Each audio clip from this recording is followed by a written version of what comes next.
So I just got off of work. I got off of my 12-hour shift, but I saw this video on TikTok, so I had to cover it really quick. Hello, my name is Gabby. I'm a police dispatcher. Welcome to 911. It's Gabby, where we talk about first responder news, police news, stories, but also we discuss real life stories that prove that real life is creepier than fiction. So let's get into this story today. This is 911. It's Gabby. Did you guys see the video about the girls at TJ Maxx and then all of a sudden this girl like swoops in? We're gonna be talking about that one. If you haven't seen it, here's a little clip of the video. I heard you said something worth $34 was not worth $34. Would not be a commodity you would wear upon your objectified body as a woman. Price your bodies in this TJ Maxx. You smell right now. Catch that on camera. They reek. I regret asking them questions. They look like this. You look like a failure. Come on, Seb. Yeah, I know. Clearly what we see in the video is that there's these two young ladies and they're just having fun. They're making their little video. And one of the girls mentions the sunglasses that she was wearing was like $30. And she's like, there's no way I'm paying $30 for TJ Maxx glasses. That's where this other lady, clearly not their friend, she was just shopping, but she saw them and she jumps into the video. I tried to like keep up with what she's saying as she goes from like one topic to another, but she sounds like a smart girl. Like, I don't mean this offensively, but she's clearly not coherent and she knows that she's being filmed. She even looked herself in the camera. Some people can have the argument like, oh, maybe she didn't know that it was recording. She had the comfortability to like grab her phone and aim it towards herself and aim it back at them. She could have not been in the video if she really didn't want to. I do really applaud these two ladies for how they handled the situation. I would have been scared as well. A lot of people in the comments were saying things like this. I don't know how you guys were so calm and blah, blah. These girls did the smart thing and the mature thing and they clearly saw that she was unwell. They didn't like escalate the situation and they just kind of like walked away. I looked through her Instagram. This is her Instagram. On her Instagram, she says a lot of things. It proves further that there's something wrong with her. I don't want to say that negatively.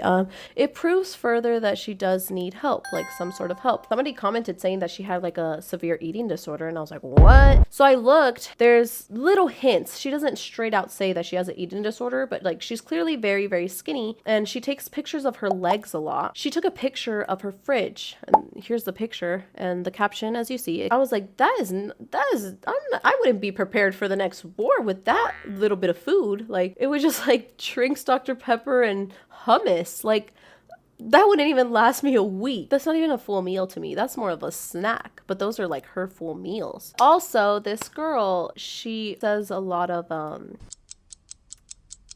not problematic, not questionable, but concerning comments, similar to Kanye's things, but with a little like intelligent spin on it, because you can tell this girl is like very intelligent. She reads a lot of books and she's in college, is 30 right now. I don't know if she lives by herself. Anyway, so this situation just kind of made me think these are the type of people that like 911 dispatchers like have to deal with sometimes. I guess I kind of wanted to bring up the conversation of like, how do you deal with a person like this? As 911 dispatchers, our job is not to assume. Like you can never assume what the caller is telling you. Take it seriously, but never take it as factual, because there's some people, unfortunately, that lie over the phone to get the police to head their way faster. And I feel like there's a way to get like police help with that same sense of urgency without needing to lie. I think like some people don't understand how to do that. And I get that, because it's like, who teaches them? I'm not saying it's correct to lie to the dispatcher. So many people that like call 911, and in that situation, I could already see the calls. Like if there was like other people that were handling that situation and they decided to call 911, I could see them say, there is this lady acting erratic. She even grabbed my phone. I felt threatened.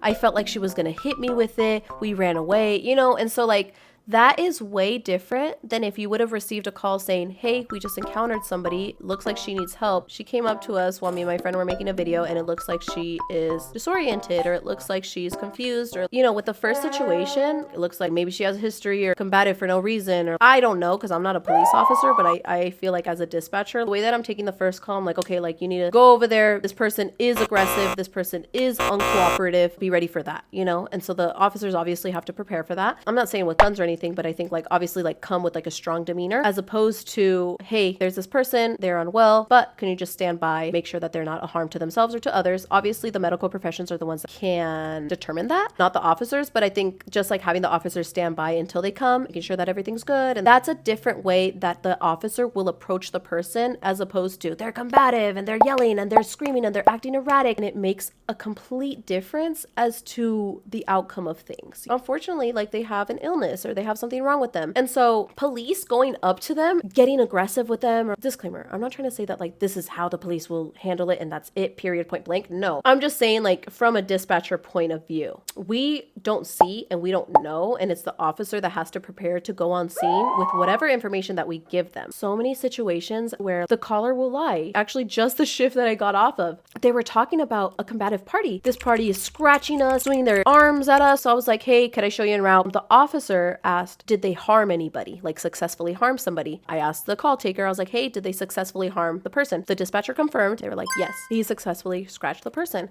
And so I was like, that's affirmative. There has been an injury on the scene. They go on scene. Officer ends up telling me, just for the CAD notes, nobody was injured on the scene. And it's just like, why do you have to lie? It's just very important, because like imagine if officers would have went on scene to like the TJ Maxx lady. Officers were not called. Some people do feel unsafe and they want to call the police, and that's totally okay. That's their right. But I think the way that they go about it is very important. This lady going through psychosis, imagine if the police would have like showed up on scene and she would have been so confused, because in her head she's fine and she's okay and she doesn't know like the way that she's acting is, it's off-putting. If the officer would have showed up and like treated her like if she has like previous history of like being combative, imagine how much worse like the situation would have been. And so it's just like very important to like be as accurate as you possibly can be, you know, but don't exaggerate your story, especially if you know that you're exaggerating your story. Like, come on. There was this one person, they said that they were walking down the street and there was a person behind them and they were following them, and that may or may not be true. I'm not sure, but you know, obviously we take it seriously. And I was like, okay, like what were they doing that was suspicious? Well, they were like following. I didn't notice until my friend told me that he was probably following us. He has a gun. He definitely has a gun. He has a gun. She said that he pulled out his gun. And so I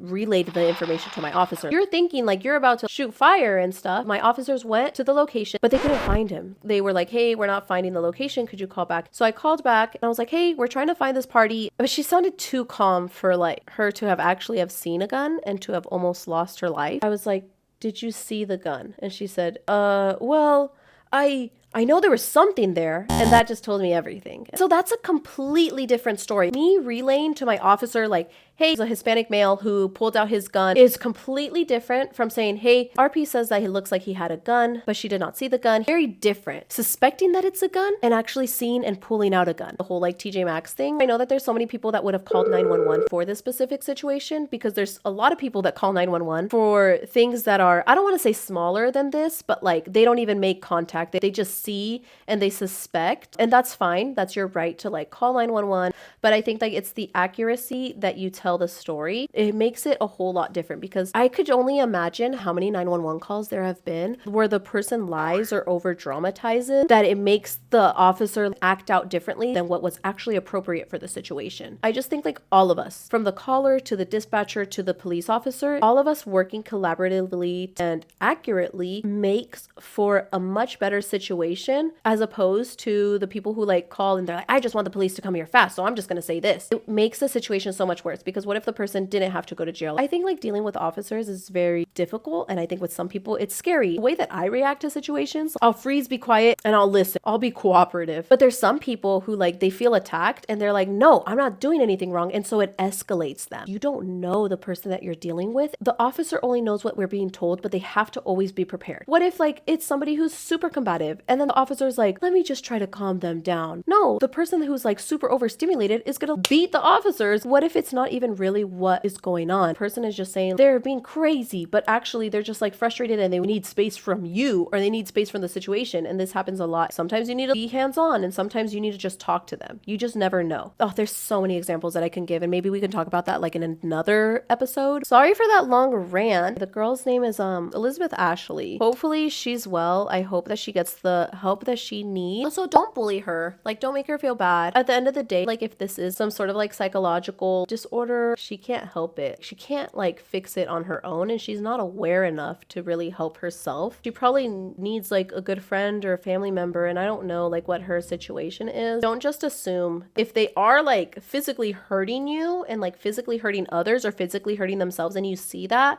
then you have to relay that. But if you don't see that and you see that they're like yelling and screaming, just let the operator know. They're not being physical yet. However, it looks like it can escalate to that point. That is really, really good feedback, and that will help us prepare even better. Don't say they already started hitting people when they haven't. Anyways, stay safe out there because the world is crazy and it's getting scary. Stay safe, be kind. Be kind to one another. I try to be kind to everybody. Sometimes I get frustrated, but be kind, be kind, be kind. That's super important. Hopefully you guys are enjoying the new YouTube. Thank you for your support. Thank you for your love. Let's get a stuffy.